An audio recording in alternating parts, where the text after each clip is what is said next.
argaartanii mooraa kana keessa laal qoma kiyya dhaadhee luka kiyya sakkalee akkanatti firii ta'e ofirraa taa'e. Iddoo kana ga'uun hin danda'u. Iddoo kana keessa haasoo kana keessatti liibii miti liibii biti ilaallee mooraa kanarraa kiiloomeetira tokko fagaattee deemta. Makiinaa keessaa waan nasi argisiisu.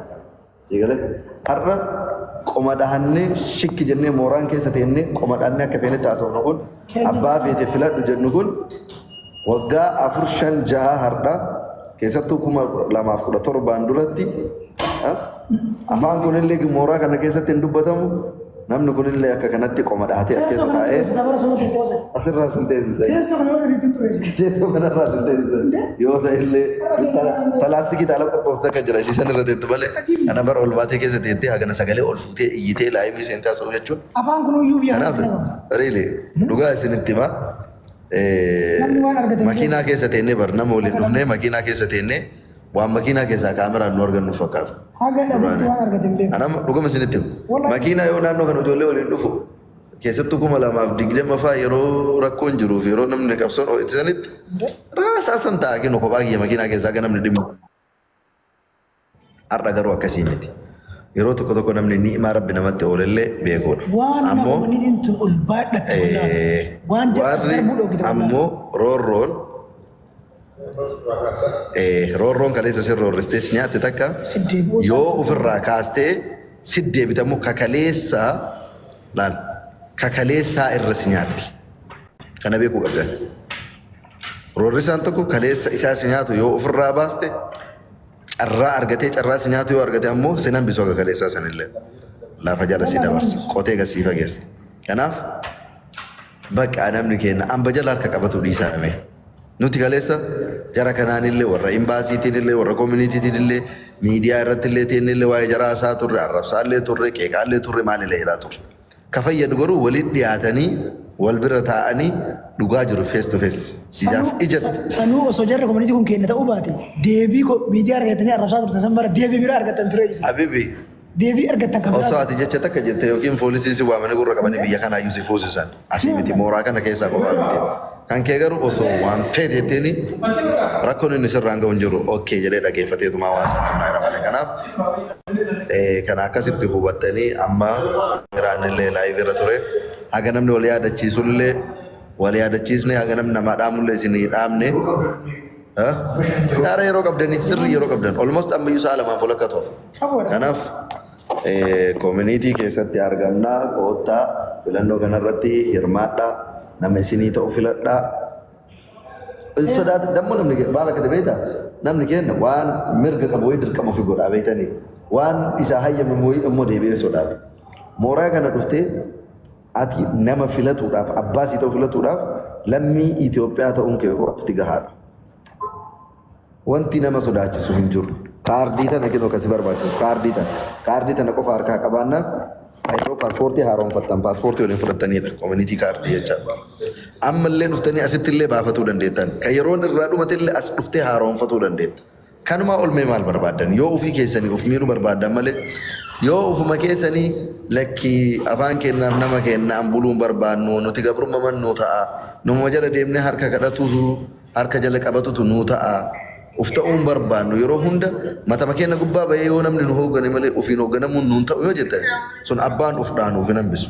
Siigalee kanaaf nuti gaheen keenya isiniin gahuudha.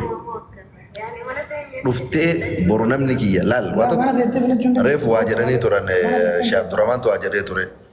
Haga rakkoo wayii isarra gahuu eegaa anama fakkeenyaaf firri kiyya wayii narraa du'ee yookiin obboleessi kiyya obboleettiin tiyya yookiin ilma beera kiyya isuma kiyya narraa du'eeti.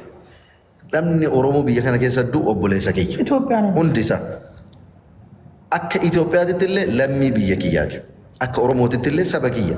Kanaaf duuti sun dirqama mana kiyya seenuu yookiin qabdu yookiin obboleessi kiyya yookiin obboleettiin tiyya as keessa du'uu hin qabdu.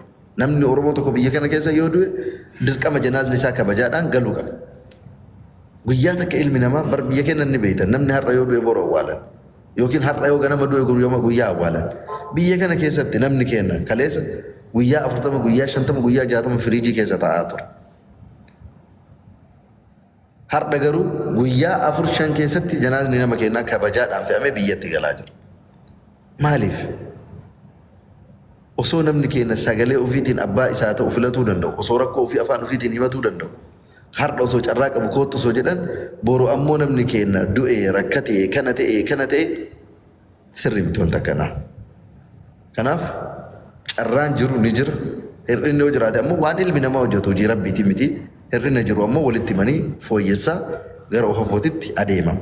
Kanaaf yeroo baay'ee namni keenya qeeqaa fi boo'ichatu salphataaf har'a garuu inni sun hafee jira. Nullee akka kaleessaa miidiyaa irra deemnee wanti nama arrabsinullee hin jiru wanti namaan illee wallabnu jiru. Dhimma barbaadnuuf yaada barbaadnuuf battala sanitti argamne bakka sanitti argamne kana godha kun sirraahuu qaba kan ammoo wal gargaarree goona jedhanii dhugaa jiru walitti himanii wal qarqaaranii waliin deemu. Namni mana tokko ijaaru citaa waliin saama. Kanaaf nu hundi keenya laafni jabaanne illee waan keenyaan jiraanna waan keenya nyaanna waan keenya dhugna mana keenya keessa jiraanna waan keenyaan sochoona. Kan walitti nu fidu ammoo dhimma Oromooti. Dhimma hawaasaati akka lammii Itoophiyaatti illee dhimma uummata Itoophiyaati. Kanarratti ammoo waliin dubbatanii waliin furuun hin danda'amu. Ilmi namaa hayiwaana biroo irraa ka adda ta'uun bineensota biroo irraa ka adda ta'uun waa dubbatu waa mari'atu yaada ofii ibsatuu fi dubbatee waa wayii irratti illee walii galuudha. Waan ta'u irratti walii galanii waan hin taane ammoo walirraa dhiisuudha. Kanaaf yoo amma yaada kiyya goolabu warroonni Dubaay keessa jirtan magaalaa Dubaay, magaalaa Shaarjaa, Raas Al-Kaimaa, Ummulqeen, Fujeeraa, Ajmaan warra jirtan koottaa filannoon guyyaa har'aa kan koominiitii Itoophiyaa godhamaa jiru mooraa imbaasii Dubaay keessatti Alqusees naannoon isaa googilii seentanii warri hin beekne ammoo Itoophiyaan imbaasii Dubaay jettanii itti barreessitan oluma isinii baha. Sana booda lookishiina sanaan dhuftanii filannoo irratti hirmaattu. Maal barbaachisa filannoo irra hirmaatuuf yoo jettan kaardii tana isin barbaachisa kaardii koominiitii ka haara'oome ka yeroo qabu. Yoo yeroo illee irraa dhumate qabadhaa qofa koottaa asumatti haaromfattee ammuma filannoo irratti hirmaatuu dandeetta. Yoo hin qabaanne illee asuma dhuftee baafatuu dandeetta. Koppii paaspoortii. Yeroo dhuftan koppii paaspoortii qofa harka qabatanii dhufuu hin dagatina. Warri qara hin qabne jechaadha. Warri qabu haaromfatu qofa. Waan namni keenya dagate qabxiin sagaleen takka bu'aa qabaatu namni keenya hin dagate. Sagaleen takka filannoon takka namni tokko qofti liivii kana nama 300 jirra 400 jirraami. Namni tokko as keessaa dhufee filachuun bu'aa qabaachuun ni dagata namni keenya rakkoon kana. Namni lama namni shan yookaan 10 as keessaa yoo dhufe bu'aa guddaa qaba. Sagaleen takka bu'aa qabdi filannoo dhugaa keessatti filannoo haqaa. Nama 360 kana keessaa namni 160 bichaan osoo dhufe warra Dubaay keessa jiru. Bichaayyuu 60 osoo dhufe. 60 osoo dhufe sagalee guddaadha sagalee baay'eedha kun. Kanaafuu ka'uu qabnaa ka'aa jedhaa hirribaa wal kaasaa ka'aa gadi ba'aa kootta. Wama tokko wanni isin barbaachisu hin jiru. Namni koominiitii kaardii qabatee taa'aaru baay'ee jira. Namni baafachuu amma danda'u baay'ee jira. Namni dhiyoo jiru baay'ee jira. Ka konkolaataa qabu baay'ee jira. Kootta sagaleen takka bu'aa guddaa qabdi. Baasiin qophaa'aadha. Baasiin qophaa'aadha. Konkolaataa guute taaksiin jirbi kana keessa maal agatti tana baroomaa waan ulfaatu miti. Lammaffaa waa tokko isinitti himu. Har'a kabajaadhaan koottaa filadhaa jedhanii si bu'amuu danda'an. Filatullee dhabuu dandeettan dhufuullee dhabuu dandeettan. Boru garuu hundi keenya ana dabalatee isin dabalatee rakkoon balbalatan ima nama dhaabdi. Waa tokko wanti dhugaan jiru haga biyya kana keessa jiraatu balbala kana dhaabatuun kee homaa hin hafu. Obboleessi kee dhaabatu. Kanaaf guyyaa jira guyyaa dhufee bakka kana nama dhaabuu jira gaafa namni hajamee bakka kana dhaabatu jira wanti kun waan maallaqa qabu miti waan baasii itti baastanii waan mirga lammummaa biyyummaa fayyadamtanii filattaniidha. Kanaaf koottaatiin filannoo kanarra hirmaadhaa. Namni kamiyyuu yeroo qabdanii carraa qabdanii ammallee sa'aatiin hin jira. Koottaa mooraa imbaasii Dubaay keessatti filannoo kana godhaa namni isinii ta'uu filadhaa. Dubbii reefu Sheekh Abdurrahmaan jedhu qofarra deebi'ee isinii goola. Sagaleen takka faayidaa qabdi. Namni tokko namni nuti hin barbaanne parsentii 51 yoo argate namni keenya tokko 49 yoo argate parsentii takkitti isaaniin kufuu danda'a. Dirqama malee kufalee meebiyyuun qabu. Meebiyyuu miti. Niin kufaayyu.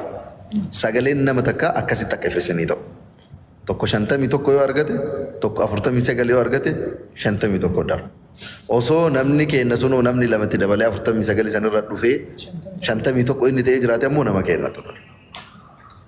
Kanaaf sagaleen nama takkaa gatii guddaa qabdi. Sagaleen nama takkaa gatii guddaa qabdi. Yeroo illee ni qabdan. Koottaa filadhaa nama isinii ta'e maqaan isaanii achirra jira, suuraan isaanii achirra jira. Namoota beeytantu jiraachuu danda'a. Kana koottaatiin filadhaa. Nama nuu ta'eetan quba keessanii filadhaa ittiin tajaajilama. Amma yoomi guyyaa warritan amma mooraa embaasii Dubaay ammarra jira. Haga ganaa sa'a 5titti yeroo qabdan. Isin galee haga sa'aatii 5titti yeroo qabdanii koottaatiin filannoo kana godhaa. Kaardii tana ammoo harka qabatu hin dagatinaa. Kaardii koominiitii tana harka qabatu hin dagatinaa. Iddoon Dubaayii sa'aatii dheeraa haasofne almost daqiiqaa meeqaaf laayivii kana ture? Daqiiqaa 52. Daqiiqaa 52 laayivii kanarra ture. Kanaaf warroonni gaafii qabdan koomentii jalatti gaafatuu hin dandeessanii koomentii keessan dubbisaa isinii deebisaa. Maaltu jira wanti jettan filannoo irra jira. Filannoo koomunitii Itoophiyaa Dubaay. Koomunitii Itoophiyaa Dubaay. Gaafadha koomentii dhaan namni gaafii gaafachuu waan gaafachuu qabu. Shayitichi kunillee as nu bira jira. Filatuutti jirra. Innillee warra filannoo keessa hirmaatu keessaa tokko Abdii Kiilolee illee as bira jira. Abbaa hoteela Kiilolee ni beektanii. Isaanillee kinoo filannoo kanarratti Itoophiyaan koomunitii in Dubaay kan jedhu kanarraa bakka bu'uudhaan dorgomaa jiranii.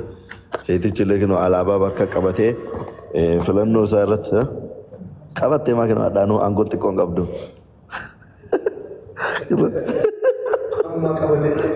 Qabatteerta. Anillee ammoo silkii kiyya harka qabadhee kaameraa gara kiyya garagalcha. Anillee silkii kiyya harka qabadhee baala silxaanotaan marfamee kinoo bakka kana keessatti mooraa embaasii keessatti faa billicha jennee ofirraa teennee. Wanti tokko beeku abduu jechuudha. Har'a osoo filamuuf deemu kaasii si'ee maqaan si'eessinu osoo filamnee dabala. Osoo filamtanii eessa nagatti? Osoo filamnee dabala. Gaxaabii ta'ee filamuu dhabuun kiyya filannoo keessatti tasaatafuu kiyya baxaamitti natti tasamma'ee jira. Haa ta'u malee jirtaa mangisee fayyumaami hottune astabaabaarii dhaginoo jarri kun ammoo mangisee jirta warri jarri warra hirmaachisu filannoo irratti kotta filadhaa jedhee sa'aatii qabdanii. Kotta filadhaa kotta. Sa'aatii qabdanii yeroo qabdan jedhee. Yeroo hin qabdanii kotta. Ayyee. Kanaaf sa'aatii qabdanii haga ganaa sa'aatii akkas. Waa'ee afuutiin wal qabatee ana garraa waa tokkollee dubbadhee illee beeku afuu Dubaay keessa gadhiifamee jiru. Warroota waraqaa hin qabnee fi qaraamaa keessa jiran kan kana dura haala keessa jiraataa turanii wanti ani isinii dhaamu tokkoof tokko qofa. Akkuma mootummaan biyya kanaa dhiifama isinii godhee afuun isinii gadhiifamu hattoonni garaagaraallee itti qophaa'anii nyaatuudhaaf maal ዛሬ ዝግ ነው። አሁን ምርጫ ብቻ ነው።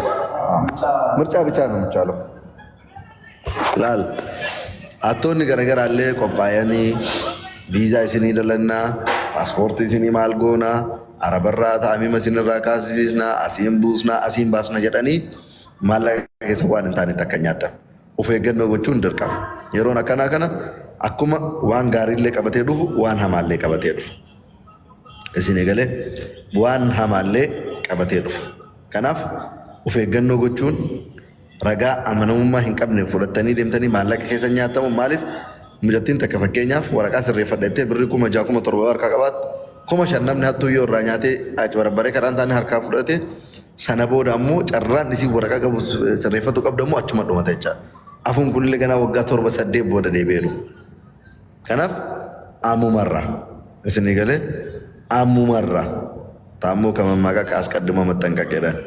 Booda u'uu jechuurra ammumarra maallaqa keessan bakkan amannee fi naman amannee kennitanii waraqaa sirreeffannaa akkas goona jettanii akka nyaattan of eeggannoo godhaa. Carraa kan isinii kenne mootummaadha malee namoota dhuunfaatii miti yookiin dallaalaa miti yookiin naggaadee miti maali miti. Mootummaan biyya kanaa afuudhaan isinirraa kaasa yoo jedhe kan isinirraa kaasu mootummaa biyya kanaati waan ta'eef wanti namni barbaree jidduu seenee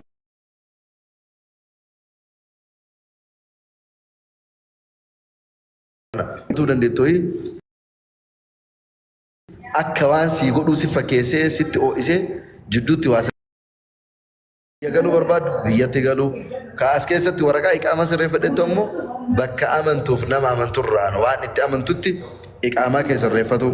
Iqaamaa si sirreessina jedhanii maallaqa sirraa fuudhan yeroo tokkotti ol fuutee kuma jaha torba nama kennu miti. Meedikaala si geessanii viizaa si dalaganii ragaa qabatamaa argite viizaan yoo si ba'e parsentii 25 kafaluufii dandeetta. Meedikaala yoo si geessanii wanna jedhan parsentii 50 kafaluufii dandeetta. ID kan kee iqaamaa biyya kanaa yoo harkaan si gahan ammoo waa waliigaltee 100% kafaluufii dandeetta. Carraa kanaan jechuun osoo yaada biraatti tabii isuma nama akka shawwadamne jedhu kanarra waa sii dabalu qaba. Dabala. Ijoolleen keenya akka shawwadamtu har'a osoo hin taane gaafa jiini sagalaffaan bulii tokko jedhee irraa gaafa guyyaan ofii sun as gahee irraa asiin isin baafna asiin isin buufna asiin isin baafna asiin isin buufna gaafsa dhufti. Har'a garuu uummata akka harkaan qabaniif callisan namoonni gaafa san viizaa kana sirreeffachuudhaaf akka waan isteeppii 99 ati ceetuutitti waan ati hin beekne hojii sitti fakkeessanii akka amma Nasriin jedhe kanas shawwaduu malan tokko inni lammaffaaf sadaffaa ammoo ka hundarra caalu diinni diinaa olii keessa kan kee kanaa yoo uf shawwaddeedha keessa kan kee kanaa yoo uf gowwoomsite akka waan jiini lamaan sun yeroo dheeraa taate akka waan ammallee ammootu bara darbee uumamaa jechuun akka naannoo aluma jiraadhe inuma dalagadhe ammas inuma dalagadhe akka jechuun ammallee ammootu hireen rabbi harka jirti riskii rabbi harka jirti waraqaa isaanii bifa akkasiitiin akka shawwadan dogoggora olii ka gaabbanii dhaqqabne akka hin seenne ijoolleen bara dabre waggaa 6 dura OIV mootummaan biyya kanaa godheef dhaqqabanii achi as darban hanga isaan gaabban isaan gaafadha warri achi asii silaa quban qabnu aniif isinillee wanni isiniin jedhu bara san OIV san booda koroonaatu gubbaa dhufe OIV san booda mana hidhaa biyya arabaatti ijoolleen keenya akkasi hidhaman santu dhufe ka achiisu OIV ammaa kana booda waan dhufu hin beeku biyyi teenya tun ammoo biyya takka nutti kaatee jennaan ishii dhaqqabuun hin danda'amnedha. Ta'amma nu keessa jirru tun taaniin garagara. Ta'amma nu keessa jirru tun dhugumatti yoo kana booda foormii biraa nuuf fidde jarri balbala nu jalaa bantee yoo nuti balbala jarri bante kana fayyadamuu dhabnee dubbiin biraa nu dhufte salphina guddaa mudan. Kanaafuu ka alaas gowwoomsu akkuma amma jedhame kan inni eeggatta. Ka keessi gowwoomsan hadaraa sittaa ta'u. Hiriyaa keetitti himi obboleetti keetti himi warra maliifi kan irra jirtan biyya biraa jirtanis ijoollee biyya kanaatti hima warra bakka adda addaa taa'ee nu arrabsu sanniinis warra biyya kana calliseetu arrabsu yoo danda'ame akka yaadachiisa ijoollee godha yeroo hundaa biyya kana hattootumaan ka himan sun amma yeroo carraa mootummaan biyya kanaa nuulaate kan akka ijoollee keenya waa yaadachiisan akka ijoollee keenya akka kanaa booda hin hatamne godhan haya akka kanaa booda warri fiffiigee hatu sun hin hatne kana booda akka jarri illee of danda'anii biyyi tun biyya abbaa biraa irraa adda biyya kamirraayyuu adda biyyatti guddachuun danda'ama akka barbaadde shooppiitti godhachuun danda'ama suuqii barbaadde banachuun hoteela barbaadde banachuun ifin viillaa bitachuu ni dandeessa biyya kanatti viillaa bitachuu mana bitachuu kaaree wajji bitachuu namni si ogu hin jiru biyya kanatti jechuudha gurmooftee yookaan immoo sharikaa barbaadde godhattee seera biyya kanaa eeddee naamusa biyya kanaa eeddee jiraannaan wanni guddachuu si ogu tokko hin jiru biyya arabaa biraatiin garagara kanaafuu carraan amma dhufe kun anji alamaa miti 7 osoo jedhani abshaallitti fayyadama jedhee yaada 7 osoo nu kennani kanaafuu hanga sanitti paaspoortii keessanii jabaadha warri paaspoortii harka qabdanis wal dubbisa biyya biraa nama qabdan dubbisa hattaa waan biyyaa qabdan as deebisa waraqaa keessan sirreeffadha waan laaftuti bal'inaan deemu amma iddoo koomunitii Itoophiyaa jirra filannoo irra jirra koottaa filannoo irratti hirmaadha nama isinii ta'u filadha odeeffannoo gahaa isinii kennineerra jedhee yaada har'aa kan dubdara jechuudha waan waliin turtaniif galatooma assalaamu alaikum warahmatullahi wabarakatuhu yeroo gaarii qabaadha isiniin jedha namni gaafii qabdan ammoo keessaan na dubbisuu dandeessu. Waan jiruun takkatti amma asirratti isa dhumarratti asumarraan akkanuma fooloo na godha asumarraan akkanumatti ta'u. Fooloo godha Abdurrahman. Fooloo na godha asumarratti. Maal jedha tiktokii kee maqaa? Tiktokii miti kaa anumaan ni godha. Fooloo na godha. Abdi kilo lele Fooloo na godha. follow godha baalasiltaaniidha biyyaa irraa yoo kufuu baataniif jecha yoo filannoo odeeffannoo ammayyaa odeeffannoo yeroo isin ilaalan inshallah kuftanii fooloo godha abdii girmaa'edha fooloo godha. inshallah isin lamaanuu kuftanii garuu yoo tasa dabartaniif fooloo godha fooloo Yoo jedhee kuftanii hin jaala. isi bal'inaan yoo waaqayyo jedhee Kufaan kufuma namaa yaada. umurii isaatu tun gadi filatamne kanaaf. ani ijoollee guddifadhu hin xaarin nasrishaa tiktokiin keetiyyuu koomunitii fedhe caalaa miidiyaa fedhe caalaa aangoo fedhe caalaa kophaa keessattuu osoo aangoon qabatinu wanta hojjettu baalasilxaaniilee xixiqqoo kanneen saalfachiisuu danda'a. Jedhanii akkaan filannoo irratti hin hirmaanne na godhan jechaadha. Atiin miidiyaa keetiinuu waan guddaa hojjetuu dandeettanii kanaaf filannoo keessan jiru garuu warra filannoo hirmaatan bira dhaabadhaa jajjabeessaa filadhaa nama isinii ta'u quba keessaniin galatamaa nagahaan nu tura. Assalaamu alaikum warahmatullahi wabarakatuh.